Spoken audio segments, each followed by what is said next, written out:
Good afternoon dear student. आज देखिए physics में हम आप लोग को 11 पार्ट्स का, जो कि अभी तक हम ना तो टारगेट में पढ़ाए थे ना ही फाउंडेशन में पढ़ाए थे, आज उसी को पढ़ाएंगे। ये जो इम्पल्स है, ये इम्पल्स इस बार जो मान लीजिए नीट का एग्ज़ाम देंगे, जो अगले साल 2022 में 12th बोर्ड फरवरी में देंगे, उसी के लिए ये है। इसलिए हमने लिख भी दिए हैं फाउंडेशन बैच 2020 जो पिछले बार एडमिशन लिए थे और अगले साल 2022 फरवरी में एग्जाम दीजिएगा, और टारगेट बैच के लिए भी है ये इम्पल्स। इससे हर साल कॉम्पिटिटिव एग्जाम में आईआईटी और मेडिकल में एक क्वेश्चन फिक्स रहता है, इसीलिए इसको आज पढ़ाएंगे और कल हम सर्कुलर मोशन भी पढ़ाएंगे। 11th का जो बचा हुआ पार्ट्स है, बहुत बच्चे का शिकायत है सर 11th का बचे हुए पार्ट्स को नहीं पढ़ाए हैं। बिल्कुल पढ़ा देंगे। हम तो सोचे थे कि खुलेगा, क्योंकि ऑनलाइन बहुत बच्चे को समझने में दिक्कत होता है। हमें कंप्लेन पे कंप्लेन आ रहा है कि सर उतना अच्छा से क्लियर कॉन्सेप्ट नहीं हो पा रहा है, इस वजह से बाबू थोड़ा कम क्लास ले रहे हैं। ऐसा कोई न लगे कि किसी का भी कुछ भी छूटा रहेगा, सब कुछ को ख़त्म करेंगे। कल कुछ बच्चे कंप्लेन कर रहे थे नहीं करना चाहिए ये सब चीज़ के विषय में। आपको बार बार हम कह रहे हैं क्लास खुलेगा, संडे हो, जिस तरीक़ा से हो, टाइम एक्स्ट्रा लगाना पड़े लगा करके कोर्स को ख़त्म किया जाएगा। फिर भी अगर मान लीजिए आप लोग को दिक्कत है तो हम पढ़ाना स्टार्ट कर दिए हैं। इसीलिए आज हम impulse and impulse momentum theory की बात करने जा रहे हैं। सबसे पहले इम्पल्स होता क्या है? तो जो फोर्स, ये शॉर्ट ड्यूरेशन का फोर्स होता है और इसका जो अमाउंट होता है, ये शॉर्ट ड्यूरेशन का फोर्स होता है और ये बहुत कम टाइम के लिए लगता है। ये शॉर्ट ड्यूरेशन का फोर्स है और ये बहुत ही कम टाइम के लिए एक्ट होता है। इसमें इम्पल्स याद रखिएगा दो चीज़ पे डिपेंड करता है, एक फोर्स और दूसरा टाइम। एक फोर्स और दूसरा टाइम, एक फोर्स और दूसरा टाइम। तो डिफिनेशन पहले इम्पल्स का लिख देते हैं एक लाइन में। Impulse is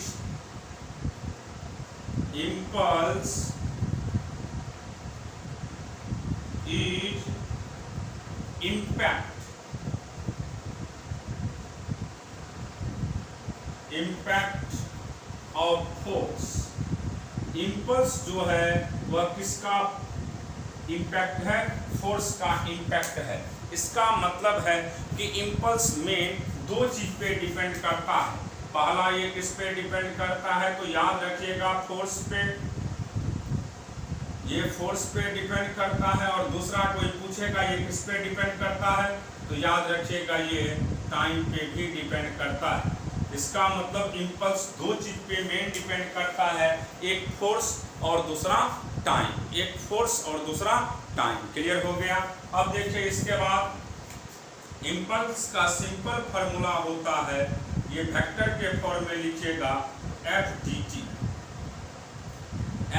T. इम्पल्स का सिंपल फार्मूला होता है एफ डी टी। या आप ये भी कह सकते हैं इम्पल्स जो है, इम्पल्स बराबर area under F T graph. Area under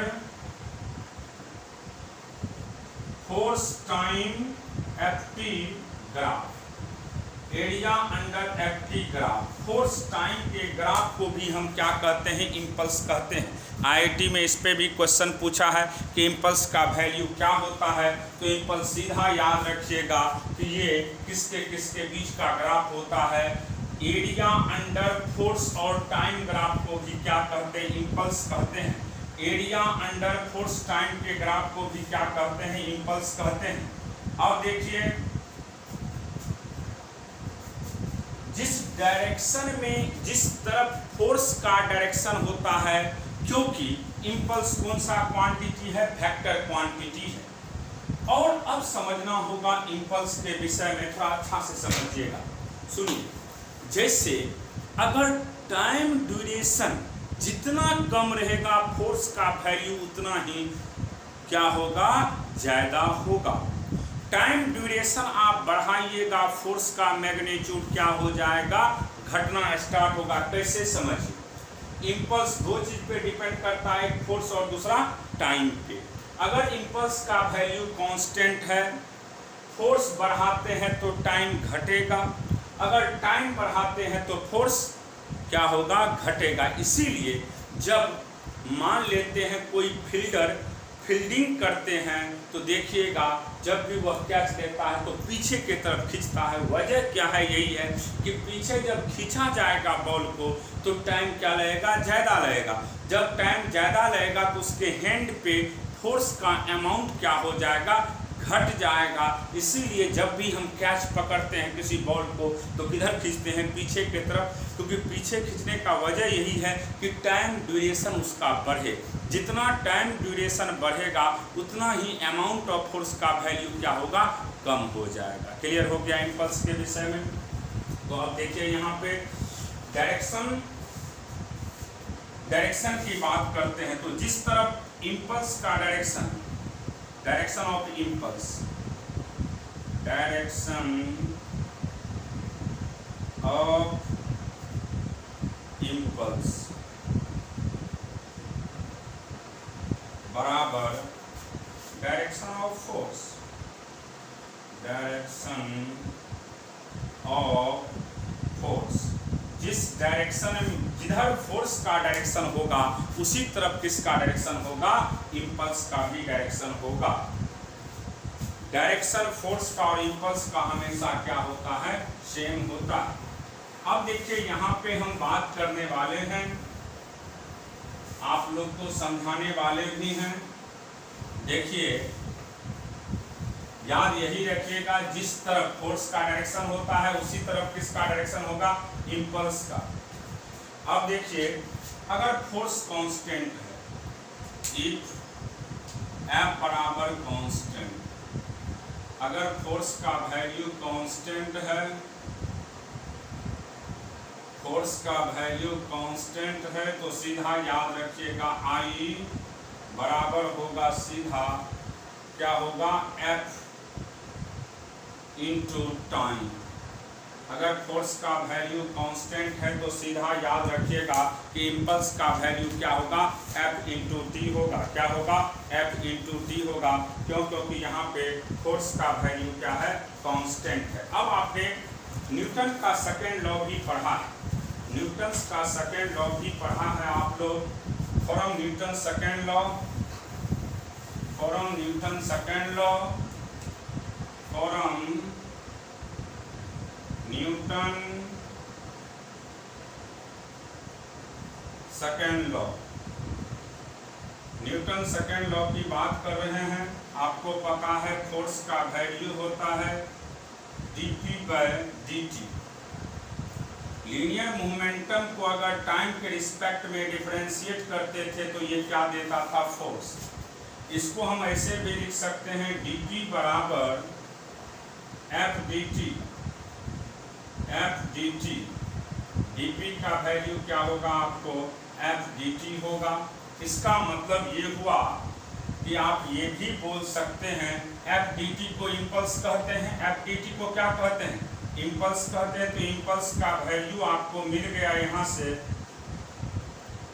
dp यानी change in linear momentum, final linear momentum minus initial linear momentum. Change in linear momentum को भी क्या कहते हैं हम लोग, इम्पल्स कहते हैं। चेंज इन लीनियर मोमेंटम को भी इम्पल्स कहते हैं, इसलिए इसका नाम है इम्पल्स मोमेंटम थ्योरम। क्या नाम पड़ जाता है इसका, impulse momentum theorem. Impulse momentum theorem इसलिए हो गया क्योंकि इम्पल्स का वैल्यू डिपेंड करता है किस पे, मोमेंटम के वैल्यू पे, मोमेंटम के वैल्यू पे डिपेंड करता है, इसलिए इसका नाम क्या है दूसरा, impulse momentum theorem. Impulse momentum theorem, impulse momentum theorem है। अब देखिए याद ये भी रखिएगा आप लोग, यहाँ पे देखिए अगर मान लेते हैं फोर्स एवरेज टाइप में दिया है तब क्या होगा, इम्पल्स का वैल्यू होगा यहाँ पे average force into time. Average force into time को भी क्या कहते हैं हम लोग, इम्पल्स कहते हैं। इम्पल्स का एक और फार्मूला है average force into time. Average force into time को भी क्या कहते हैं हम लोग, इम्पल्स कहते हैं। एवरेज फोर्स इनटू टाइम के प्रोडक्ट को भी क्या कहते हैं हम लोग, इम्पल्स कहते हैं। अब देखिए इस पे बहुत सारे न्यूमेरिकल है जो कि बहुत ज़्यादा इम्पोर्टेंट है, तो इम्पल्स याद रखिएगा। अभी आपको जितना हम पढ़ाए हैं सिंपल याद रखिएगा इम्पल्स के विषय में कि इम्पल्स जब भी एक्ट करता है तो इसका जो ड्यूरेशन होता है वह बहुत ही कम होता है। एक चीज़ जैसे समझिए, इम्पल्स का वैल्यू हमने पढ़ाए force into time. Force into time अगर ये कांस्टेंट है, अगर इम्पल्स का वैल्यू कांस्टेंट है तो याद ये रखिएगा अगर फोर्स के वैल्यू को घटाना है तो टाइम को क्या करना होगा, बढ़ाना होगा। जैसे PV बराबर nRT होता है, n कांस्टेंट है तो PV बराबर RT होता है। अगर मान लीजिए PV का वैल्यू कांस्टेंट है तो अगर आप T को बढ़ाते हैं तो R घट और R को बढ़ाते हैं तो T घटेगा। उसी तरीका से अगर इम्पल्स का वैल्यू कांस्टेंट है, फोर्स बढ़ाते हैं तो टाइम घटेगा और टाइम बढ़ाते हैं तो फोर्स घटेगा। इस चीज को भी आप ख्याल में रखेंगे। अब देखिए इस पे न्यूमेरिकल कैसे पूछे जाते हैं, तो हम न्यूमेरिकल एक एग्जाम्पल के तौर में दे रहे हैं। एग्जाम्पल फॉर एग्जाम्पल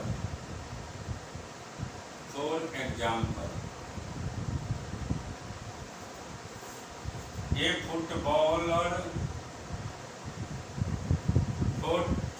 एक क्वेश्चन है, ए फुटबॉलर किक्स, न्यूमेरिकल है लिखना ही पड़ेगा, बिना लिखे तो सॉल्व नहीं कर सकते हैं। Football of mass 0.3 kg, 0.3 kg and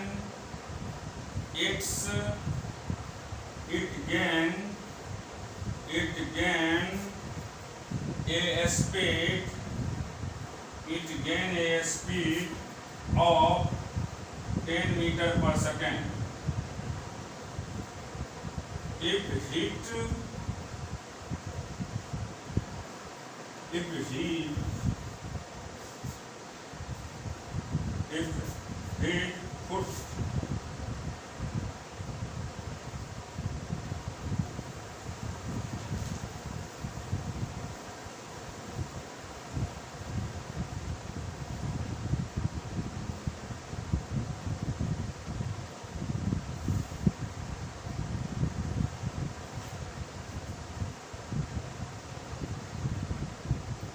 put remains in contact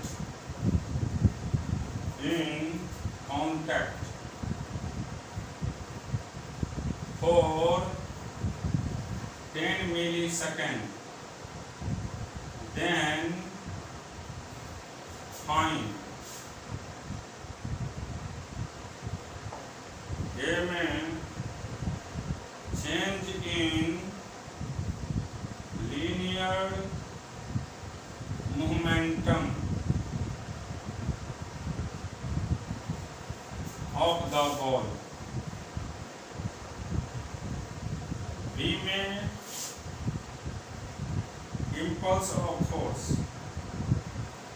impulse of the force.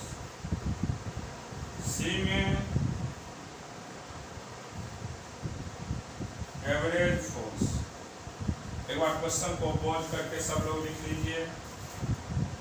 देखिए क्या क्या दिया हुआ है आपके पास। कह रहा है एक फुटबॉलर किक न मार रहा है, किक का मतलब मारना। A football ball of mass 0.3 kg and it gain a speed of तो जिस समय में फुटबॉल रखा रहेगा वहाँ इनिशियल वेलोसिटी 0 हो गया, और जब उसको मारा जाता है, किक करता है, तो इसका वेलोसिटी 10 हो गया।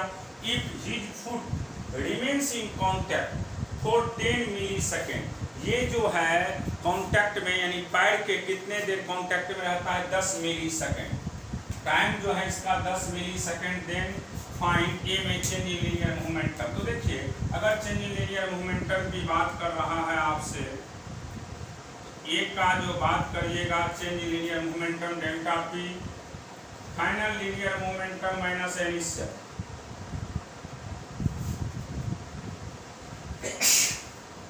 M v final minus m v initial, mass निकल जाएगा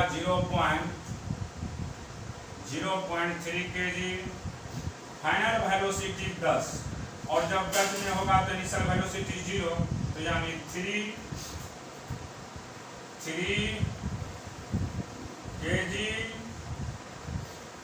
kg या न्यूटन सेकेंड भी बोल सकते हैं, न्यूटन सेकेंड, न्यूटन सेकेंड। तो ये पहला क्वेश्चन का आंसर तो तुरंत निकल जाएगा आप लोग से। डेल्टा पी का वैल्यू होता है फाइनल लीनियर मोमेंटम इनिशियल, आपके पास सभी कुछ दिया हुआ है, तो ये निकल गया। दूसरा देखिए, दूसरा में क्या पूछ रहा है आपसे, impulse of the force. B में पूछ रहा है इम्पल्स ऑफ द फोर्स, तो आई का वैल्यू भी किसके बराबर होता है, चेंज इन लीनियर मोमेंटम के बराबर, और इसका भी वैल्यू 3 न्यूटन सेकेंड होगा।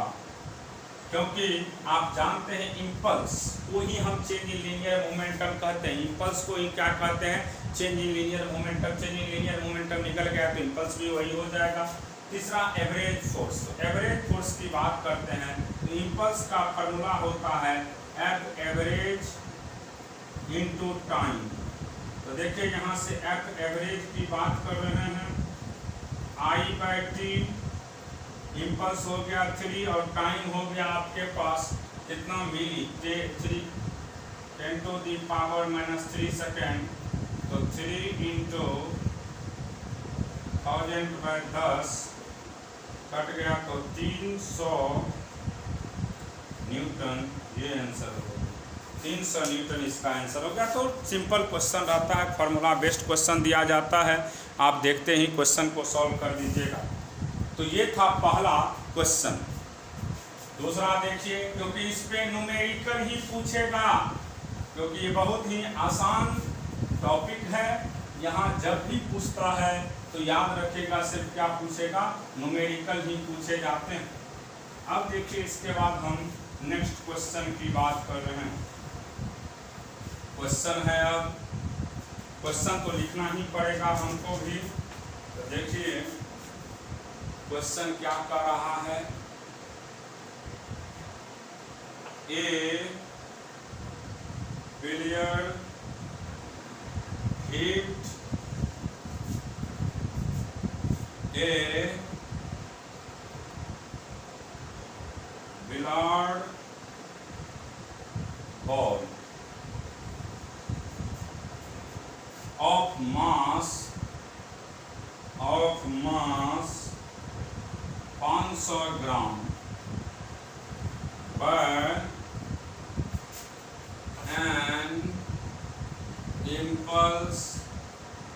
by an impulse of 100 Newton second.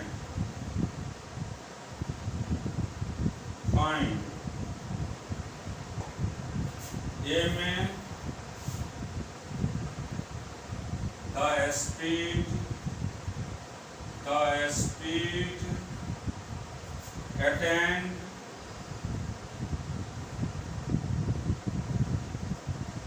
by the ball. The speed attained by the ball. B में the average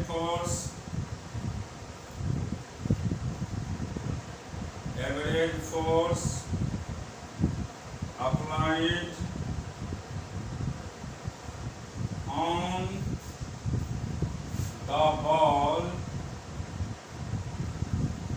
if the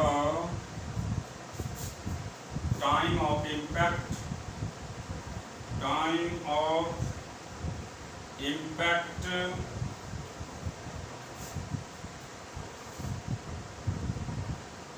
was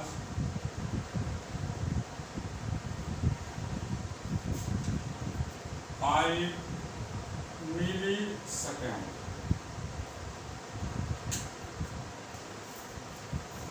अब देखिए यहाँ पे सबसे पहले जो गिवन है उसको लिखिए। गिवन दिया हुआ है आपके पास मास का वैल्यू 500 ग्राम, केजी में कन्वर्ट करिएगा तो 0.5 KG.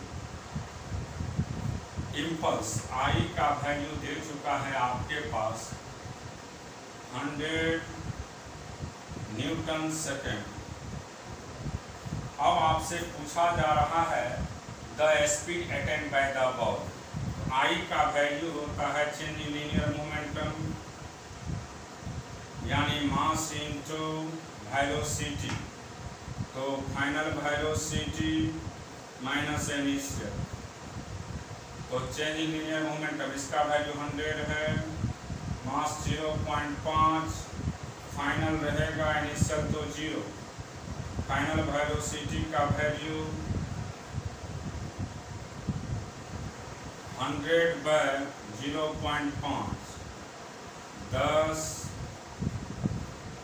200 metre per second, 200 metre per second हो गया फाइनल वेलोसिटी का वैल्यू।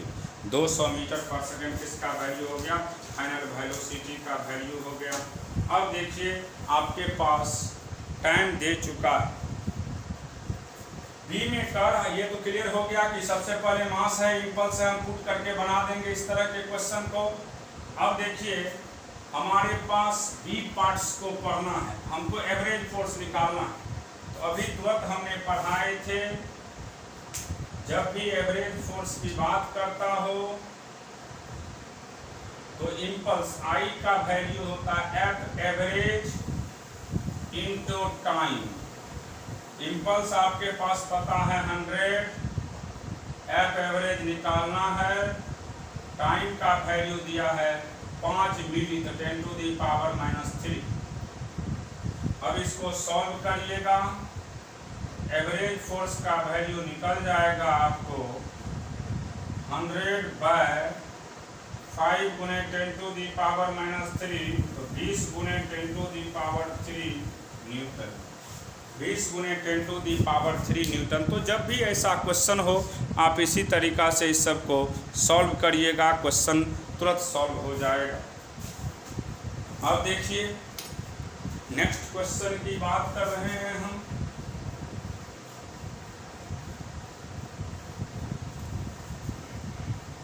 जब भी ऐसा क्वेश्चन, ये सब फार्मूला बेस्ड रहता है और नीट में खास तौर से जो इस बार एग्जाम देंगे अगस्त या सितंबर में, जब भी एग्जाम होगा तो इसमें एक क्वेश्चन यहाँ से दिए जाते हैं, इसलिए इसको अच्छा से पढ़ दीजिएगा। देखते नेक्स्ट क्वेश्चन क्या कर रहा है। एक spring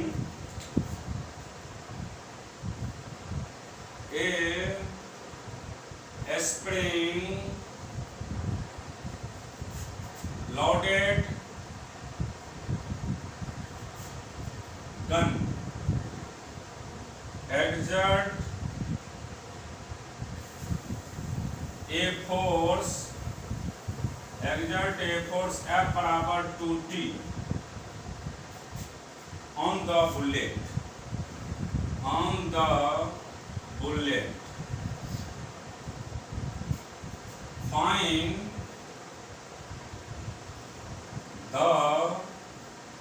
impulse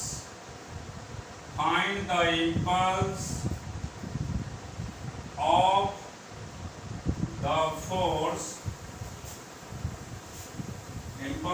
the force in 5 second.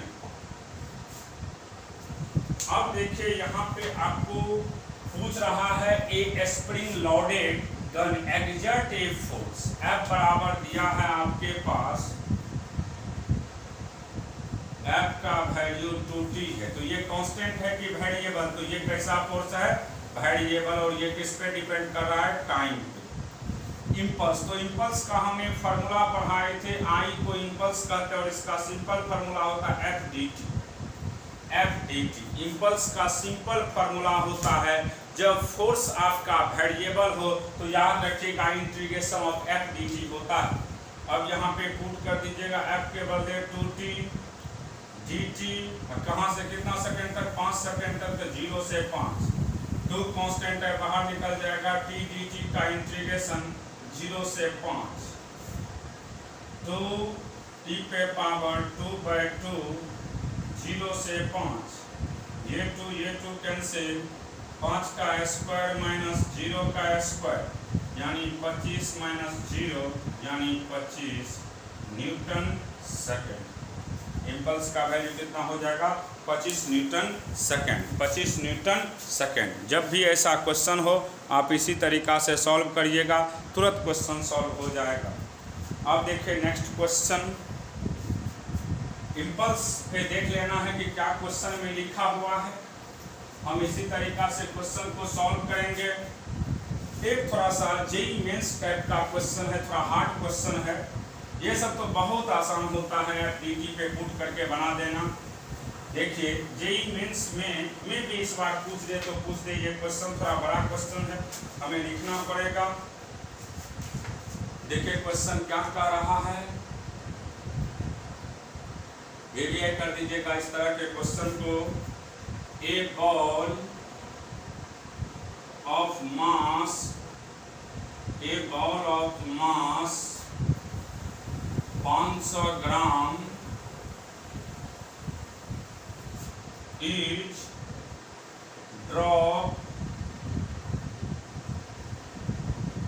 from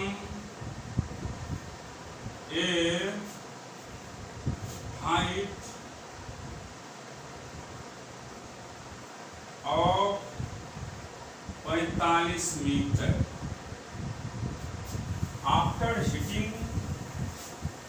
After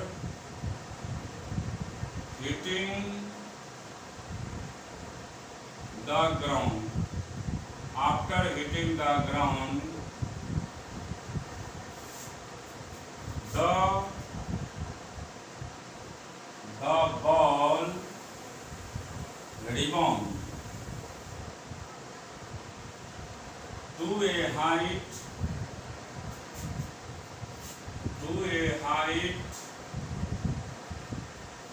of 20 meter. If air resistance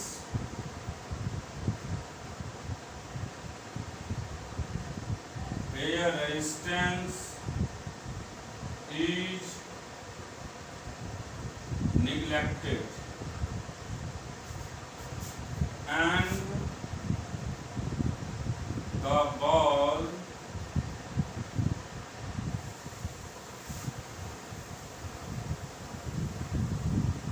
spend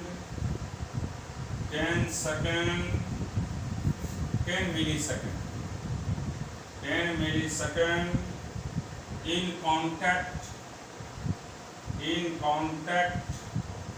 with ground.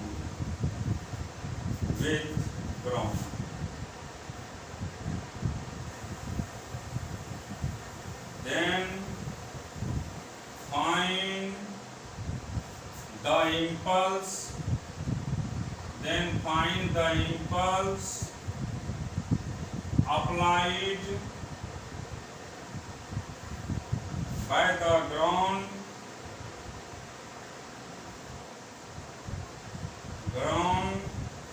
on the ball. एक बार क्वेश्चन को पढ़िए सभी लोग, ये अच्छा क्वेश्चन है। देख लीजिए एक बार क्वेश्चन को, अच्छा से समझना भी पड़ेगा आप लोग को इस क्वेश्चन को।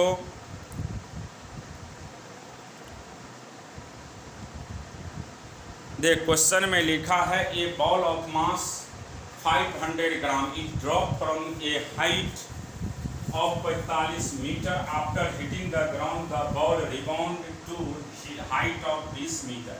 If air resistance is neglected and the ball spend 10 millisecond in contact with ground, then find the impulse applied by the ground on the ball. देखिए, ये मान लेते हैं ग्राउंड, ये ग्राउंड हो गया आपका। एक बॉल ऊपर से गिर रहा है, तो गिरते वक्त उसका कोई वेलोसिटी नहीं होगा। जैसे ही ये ग्राउंड पे गिरेगा, इसका कुछ न कुछ वेलोसिटी हो जाएगा। और ये जो गिर रहा है वह कितना मीटर के हाइट से? 45 मीटर के हाइट से। फिर उसके बाद यही बॉल रिबाउंड करता है और यहाँ पहुँच जाता है। यहाँ इसका मान लीजिए यहाँ पे पहुँचा है, यहाँ से ये चला होगा। ये आपके पास हाइट दिया है 20 मीटर। अब देखिए, यहाँ पे इनिशियल वेलोसिटी गिरने से पहले 0 होगा। इस बॉल के लिए ये आपका फाइनल वेलोसिटी होगा। V1 कर दीजिए, इसके फाइनल वेलोसिटी को V1 करिए और यहाँ पे वेलोसिटी V2 होगा और इसका फिर वैल्यू क्या हो जाएगा? 0। क्योंकि ऊपर से जब गिरता है तो इनिशियल वेलोसिटी 0 होता है। फिर जब यहाँ पे पहुँचा तो मान लिया हमने वेलोसिटी V1, फिर ग्राउंड से टकरा करके ऊपर जब जाता है तब तक चलते रहता है जब तक इसका वेलोसिटी 0 के बराबर नहीं हो जाए। तो इसका मतलब है कि इसका फाइनल वेलोसिटी यहाँ पे 0 हो गया।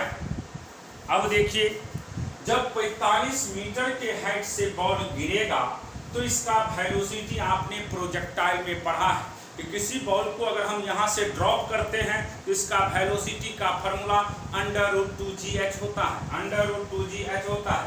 तो अगर हम V1 की बात करते हैं तो V1 का सीधा वैल्यू होगा √2gh, √2g के बदले 10 और h के बदले 45, तो ये हो गया 90 यानी 900, बाहर निकलेगा 30 मीटर पर सेकेंड। ये फाइनल वेलोसिटी हो गया। ऊपर से जब बॉल को गिराते हैं तो ये किस वेलोसिटी से गिरेगा? 30 मीटर पर सेकेंड के वेलोसिटी से। जब ये नीचे से ऊपर जाएगा तो V2 है, और आप जानते हैं इसका वैल्यू कैसे निकालते हैं। ये हाइट हमको पता है, तो आप जानते हैं फाइनल वेलोसिटी V² बराबर U² plus 2AS। Final velocity 0 तो 0 का स्क्वायर, इनिशियल वेलोसिटी V2 तो V2 का स्क्वायर प्लस 2 ऊपर जाता है तो -g × h। तो यहाँ से V2 का स्क्वायर का सीधा वैल्यू हो जाएगा 2gh, यानी V2 बराबर फिर होगा √2gh, यानी √2g के बदले 10 और h के बदले 20, तो ये हो गया 400 यानी 20 मीटर पर सेकेंड। आपको दोनों वेलोसिटी निकल गया।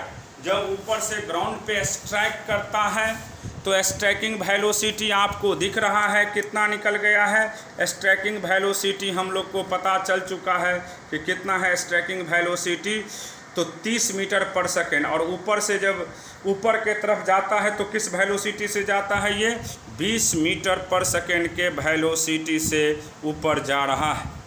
इसका वैल्यू हो गया आपको 20 मीटर पर सेकेंड। इसका मतलब है कि जब ऊपर से नीचे गिरा तो किस वेलोसिटी से ग्राउंड को स्ट्राइक किया? 30 के स्पीड से। और जब टकरा करके ऊपर गया तो किस वेलोसिटी से गया? तो वह हो गया आपको कितना? 20 मीटर पर सेकेंड। तो दोनों वेलोसिटी निकल गया है। इस डायग्राम में अगर कोई पूछेगा कि कितना कितना निकला तो आप सीधा कहिएगा V1 का वैल्यू आपको निकला हुआ है, ऊपर से नीचे गिरने का वेलोसिटी 30 मीटर पर सेकेंड और नीचे से ऊपर जाने का वेलोसिटी 20 मीटर पर सेकेंड। अब देखिए डायरेक्शन की बात करते हैं। अगर आप ऊपर वाले को पॉजिटिव लेते हो, ऊपर वाले डायरेक्शन को आप पॉजिटिव मानते हैं, तो नीचे वाले को क्या लेंगे, निगेटिव। अब इंपल्स का सीधा फॉर्मूला होता है change in linear momentum M V final minus M V initial, M V final minus V initial. Mass common हो गया इसका भी, मास कॉमन ले लीजिए, V final minus V initial. V final हो गया आपको V2 और वी इनिशियल हो गया V1। ये ऊपर जा रहा है, ये जो है V2 किधर जा रहा है, ऊपर, और ऊपर वाले को हमने क्या लिए हैं, प्लस। ऊपर वाले को देख रहे हैं एग्जाम्पल क्या किए हैं, प्लस, और V2 ऊपर के तरफ जा रहा है, ये V2 हो गया। तो V2 प्लस लीजिएगा मास 0.5, V2 प्लस 20। अब देखिए ऊपर से जब नीचे गिरेगा तो निगेटिव साइन के साथ लेंगे, तो माइनस 30, 0.5 इंटू 50 हो गया, इसका वैल्यू हो गया 25 न्यूटन पर सेकंड। तो ये हो गया इम्पल्स। ये क्वेश्चन जब भी पूछेगा तो IIT सब में दे सकता है, इस तरह का क्वेश्चन अच्छा क्वेश्चन होता है। ऐसा क्वेश्चन जब भी देगा तो अच्छा ही क्वेश्चन होता है। अब देखिए एक कॉन्सेप्ट है, वैसे हम क्वेश्चन टाइप से ही इस कॉन्सेप्ट को लिख रहे हैं। सिर्फ ऊपर वाले को प्लस लिए हैं तो नीचे वाले अपने आप क्या हो जाएगा, minus.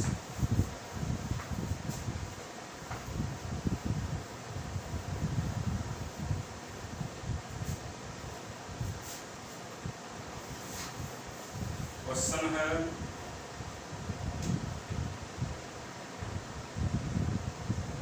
A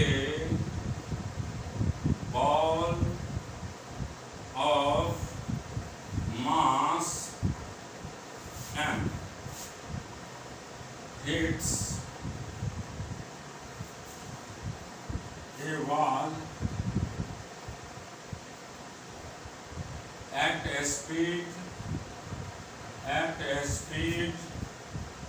v at an angle theta, at an angle theta with the horizontal,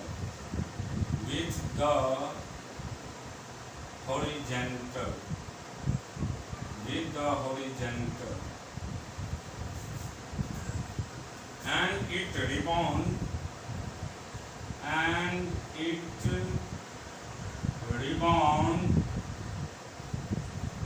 at same speed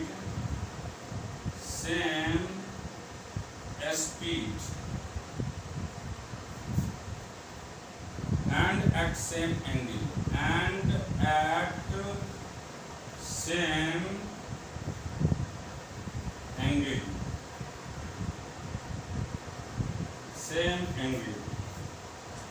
find the impulse। इस पे सबसे ज्यादा नीट में क्वेश्चन पूछा है, इसको नीट के लिए ये VBI कर दीजिएगा। सबसे ज्यादा 2021 लिख भी दीजिए, नीट में इस पे क्वेश्चन देगा। Find the impulse of the force, find the impulse of the force applied by the wall on the ball,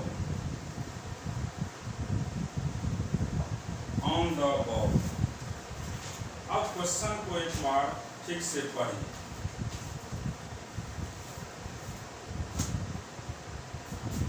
कह रहा है a ball of mass m hit a wall at a speed v at an angle theta with the horizontal। and it rebound at some speed and same angle. Find the impulse of the force applied by the ball on the ball. तो देखिए, ये मान लेते हैं ball, ये आपका ball, ये ball हो गया हमारा,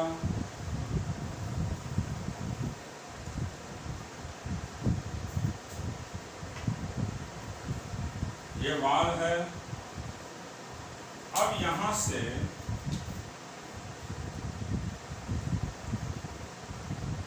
ये गया, ये भी वेलोसिटी से गया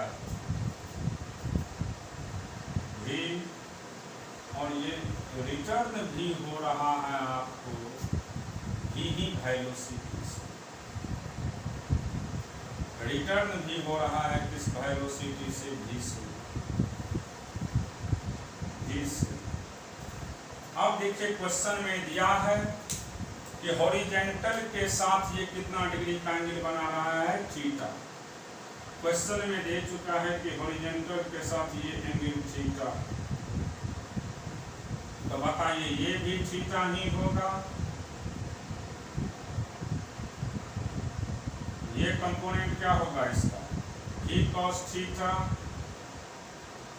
x कंपोनेंट, और y क्या होगा इसका भी v sin थीटा। फिर यहाँ पे भी, क्योंकि ये भी थीटा ही है, ये थीटा होगा, ये v cos थीटा, और ये क्या होगा v sin थीटा। अब देखिए, अगर वाल, दिमाग में सेट करिए, अगर वाल y एक्सिस के अबाउट है तो लीनियर मोमेंटम या चेंज इन लीनियर मोमेंटम या इंपल्स ऑलवेज y के अबाउट क्या होगा, जीरो। जिस एक्सिस के अबाउट वाल होते हैं, जिस एक्सिस के अबाउट वाल होते हैं, अगर थीटा मान लेते हैं उसके अपोजिट बनाता हो तो उसका कंपोनेंट क्या हो जाएगा, जीरो। क्यों? क्योंकि देखिए ये भी v sin थीटा, ये भी v sin थीटा, तो चेंज इन लीनियर मोमेंटम क्या होगा, जीरो। तो यहाँ पे along y axis, along y axis, along y axis impulse बराबर हम लोग लिखेंगे I बराबर change in linear momentum v final minus v initial, तो m तो रहेगा v sin theta minus v sin theta, तो क्या होगा इसका वैल्यू जीरो। यानी y एक्सिस के अबाउट आपको लीनियर मोमेंटम का वैल्यू इस केस में क्या हो जाएगा, जीरो होगा, क्योंकि ये बॉल किस एक्सिस के अबाउट है, मान लीजिए ये थीटा हॉरिजॉन्टल के साथ बनाता है, इसलिए y कंपोनेंट का वैल्यू जीरो। जिसके साथ थीटा बनाता है सिर्फ उसी एक्सिस के अबाउट क्या मिलेगा, इसका एंगुलर मोमेंटम, या आप कह सकते हैं इंपल्स मिलेगा along x axis. Along x axis की बात करते हैं, इंपल्स I बराबर लिखेंगे delta p, final linear momentum minus initial linear momentum. अब देखिए, आप इधर को प्लस मानते हैं, m इधर प्लस मानते हैं, तो ये इनिशियल हो गया, ये इनिशियल है और ये फाइनल हो गया। तो फाइनल इधर क्या लेंगे, माइनस लेंगे, तो माइनस v cos थीटा, फिर v cos थीटा, तो माइनस 2mv cos थीटा। हम मैग्नीट्यूड के टर्म में लेते हैं, तो I बराबर डेल्टा p का मॉड बराबर 2mv cos थीटा। यही हो गया linear momentum, change in linear momentum यानी इंपल्स। तो याद ये रखिएगा कि जब भी जिस एक्सिस के साथ एंगल बनाएगा, जिस एक्सिस के साथ एंगल बनाएगा, सिर्फ उसी एक्सिस के अबाउट आपको क्या मिलेगा, इंपल्स मिलेगा। जैसे यहाँ पे ये जो बॉल है वह किस एक्सिस के साथ एंगल बना रहा था, एक्स के साथ, इसलिए इंपल्स हमें किसके अबाउट मिला, एक्स के अबाउट। अगर ये वाई के साथ बनाता एंगल तो वाई वाला मिलता। एक देखिए लास्ट कंसेप्ट पे क्वेश्चन दे रहे हैं हम, ग्राफिकल क्वेश्चन, सब टाइप का क्वेश्चन करवा दिए हैं, कोई दिक्कत नहीं होगा। जितना पढ़ाया गया है इसको अच्छा से पढ़ लीजिएगा तो इंपल्स में एक भी कंसेप्ट पे न्यूमेरिकल नहीं छूटेगा। अब देखिए बात करते हैं हम लोग ग्राफिकल क्वेश्चन का। फोर्स टाइम ग्राफ दिया हुआ है, क्वेश्चन है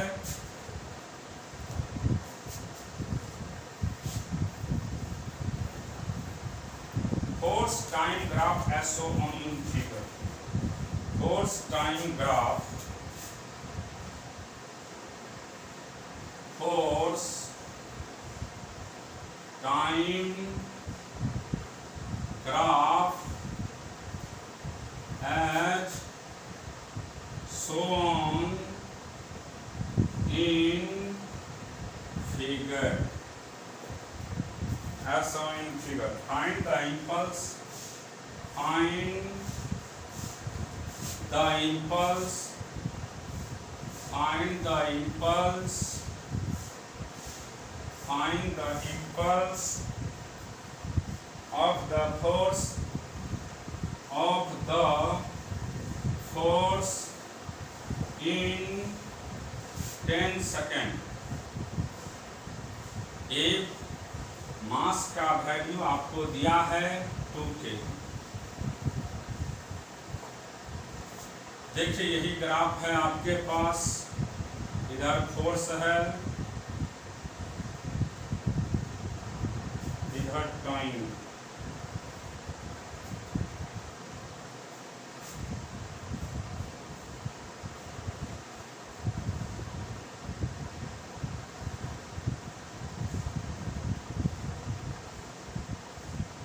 ये ट्रेपेजियम हो गया।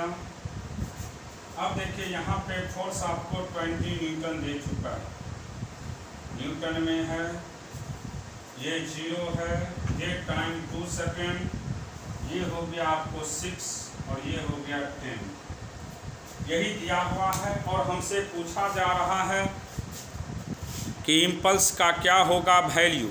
तो आप जानते हैं यहाँ पे हम जब भी इम्पल्स की बात करेंगे तो फोर्स वर्सेस टाइम ग्राफ का एरिया भी क्या देता है, इम्पल्स।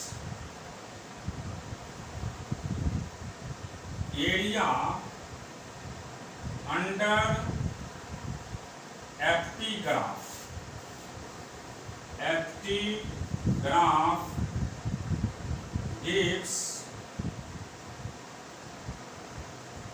the impulse।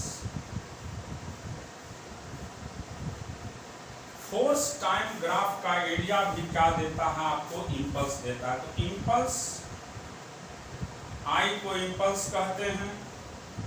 ये क्या हो गया, trapezium, total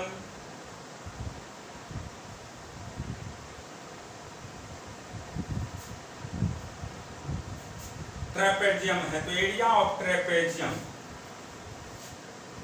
impulse power 1/2 sum of parallel side into distance between parallel side, distance between parallel side. Impulse का सीधा फॉर्मूला होगा 1/2 sum of parallel side into distance between parallel side, distance between parallel side, distance between parallel side. अब देखिए यहाँ पे हम लोग लिखेंगे 1/2 सम ऑफ पैरेलल साइड। तो पैरेलल साइड का सम की बात कर रहे हैं, ये हो गया 4, ये हो गया 10, तो 4 + 10 इंटू ये हो गया 20। ये हो गया 1/2, 14 इंटू 20, 10, 140 न्यूटन सेकेंड। तो इससे टफ क्वेश्चन नहीं देगा। आप याद ये भी रखिएगा कि फोर्स और टाइम के बीच का ग्राफ का एरिया भी क्या देता है, इम्पल्स देता है। या आप ये भी बोल सकते हैं चेंज इन लीनियर मोमेंटम भी देता है, क्योंकि हमने फार्मूला रटाए थे कि इम्पल्स दो चीज पे डिपेंड करता है, एक फोर्स और दूसरा टाइम। फोर्स और दूसरा टाइम, एक फोर्स और दूसरा टाइम। और दूसरा हमने ये भी बताए कि इम्पल्स का वैल्यू सीधा होता है चेंज इन लीनियर मोमेंटम को भी क्या कहते हैं हम लोग, इम्पल्स कहते हैं। चेंज इन लीनियर मोमेंटम को भी क्या कहते हैं, इम्पल्स कहते हैं। तो ये दोनों कॉन्सेप्ट को आप रट जाइएगा। आज हम जितना भी न्यूमेरिकल कराए हैं ये 12th वाले के लिए, जो अभी 12th में गए हैं, जो कॉम्पिटिटिव एग्जाम देंगे अगले साल उसके लिए भी इम्पोर्टेंट है, और इस बार जो नीट का एग्जाम दीजिएगा उसके लिए भी इम्पोर्टेंट है। तो इस पहलू को अच्छा से पढ़ करके, अच्छा से नोट्स बना करके रखिएगा। कल इसके आगे हम और कॉन्सेप्ट 11th का भी पढ़ाएंगे। ठीक है, आज इतना ही पढ़ करके अच्छा से समझ करके रखिएगा।